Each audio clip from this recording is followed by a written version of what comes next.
Existem verdades que o tempo não consegue apagar. Ele apenas as enterra, sob camadas e mais camadas de gelo. Verdades sobre o que acontece quando a tolice humana resolve perturbar um mal que deveria ter sido deixado em paz. Essa é a crônica desse despertar, a história de um massacre. Prestem muita atenção a essas palavras. Isso não é um conselho, é uma lei da natureza, tão certa quanto o nascer do sol e tão definitiva quanto a morte. Uma lei que, infelizmente, estava prestes a ser quebrada da forma mais violenta possível. Nossa história começa muito tempo atrás, no ano de 1857, num lugar completamente isolado pelo frio, onde uma paz aparente escondia um segredo terrível adormecido. No topo de uma montanha, coberta por uma neve que nunca derretia, havia uma pequena vila. Ali, as pessoas viviam suas vidas simples, acreditando estar seguras em seu isolamento. Uma felicidade perigosamente frágil. A uma curta caminhada da vila ficava um lago. Sua superfície, um espelho de gelo branco, liso e completamente silencioso. Ninguém jamais pescava ali. Ninguém sequer chegava perto, não por medo de o gelo quebrar, mas por ordem. A razão oficial, a mentira contada para manter todos calmos, era simples. O gelo era muito frágil. Mas a verdade, a coisa que dormia sobre aquela camada branca, isso era um perigo de uma dimensão que eles nem conseguiam imaginar. Mas a sabedoria dos mais velhos é muito fácil de esquecer. E a arrogância da juventude, ainda mais quando alimentada por álcool, é uma força terrivelmente destrutiva. A paz daquele lugar estava com os minutos contados. E então surgiram eles, Henrique, Léo e Davi. 3 nomes que a história lembraria apenas por sua estupidez. Rindo alto, cambaleando na neve, cheios de uma coragem vazia, caminhando direto para o único lugar onde foram proibidos de ir. E ali, naquela quietude mortal, veio o desafio.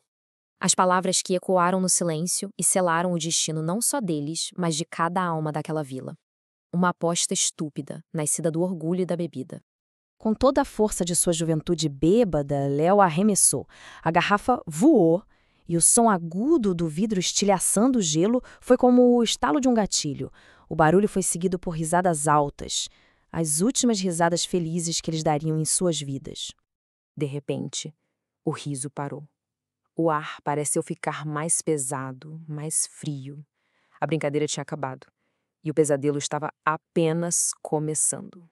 Do buraco escuro que se abriu na água, a garrafa foi ejetada com força, voou pelo ar e pousou suavemente na neve, intacta, bem na frente deles.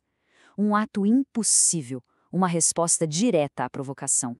Naquele momento, todo o álcool evaporou de seus corpos.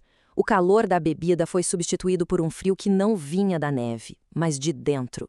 Um terror puro, gelado e absoluto, que congelou cada músculo.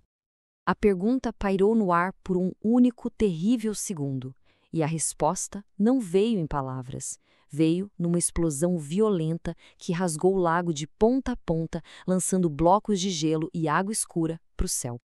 Do buraco gigantesco, uma forma não emergiu. Ela irrompeu, erguendo-se mais e mais e mais.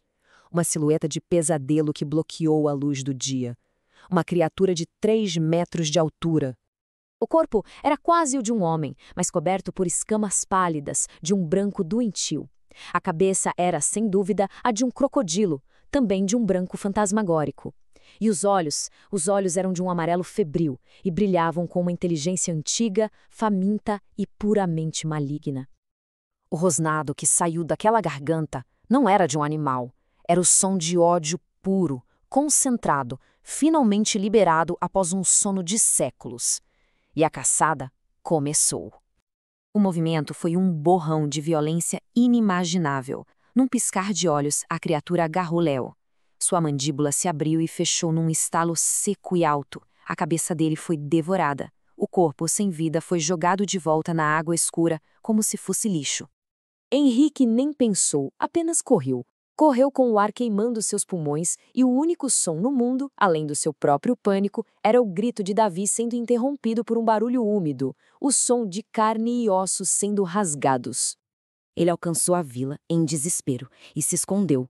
Por 12 longos, torturantes minutos, nada.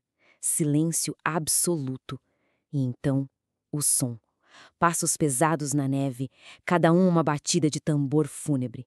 E um rosnado baixo, profundo. A criatura o havia seguido. E o monstro o encontrou. No exato instante em que o agarrou, o grito de uma mulher que testemunhou a cena chamou sua atenção. Com uma calma doentia, a criatura se virou para a nova presa e fechou as garras. Henrique foi partido ao meio. Os homens da vila correram, armados. O som dos disparos foi ensurdecedor e completamente inútil. As balas ricocheteavam nas escamas brancas. Quando a fumaça abaixou, a criatura olhou para o próprio corpo, quase com curiosidade. Não havia nada, nem um único arranhão. O que se seguiu não foi uma luta, foi um extermínio. A mulher que gritou foi arremessada a 7 metros de altura. Homens foram rasgados em 2. Crianças.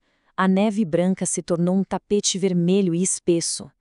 Ninguém sobreviveu. Mas até a fúria mais antiga tem seu limite. A noite de terror absoluto deu lugar a uma manhã de silêncio mórbido. Com os primeiros e fracos raios de sol iluminando a carnificina, a criatura, exausta, deu as costas para a vila destruída. Ela caminhou lentamente de volta para o lago e mergulhou em suas profundezas para dormir mais uma vez, deixando para trás apenas corpos e silêncio. O tempo passou. A neve cobriu os ossos. A história virou um conto de terror e depois uma lenda esquecida. 168 anos de um sono profundo e gelado se passaram. E agora, nos dias de hoje, um novo grupo de jovens, cheios da mesma arrogância e ignorância de seus antecessores, escolheu aquele exato lugar para acampar. Eles montam suas barracas sobre um cemitério esquecido. Eles não sabem onde estão, não sabem o que dorme sob seus pés, mas algo, lá no fundo da água gelada, começa a se mexer. Se gostou, deixa o like, comente o que achou e inscreva-se no canal.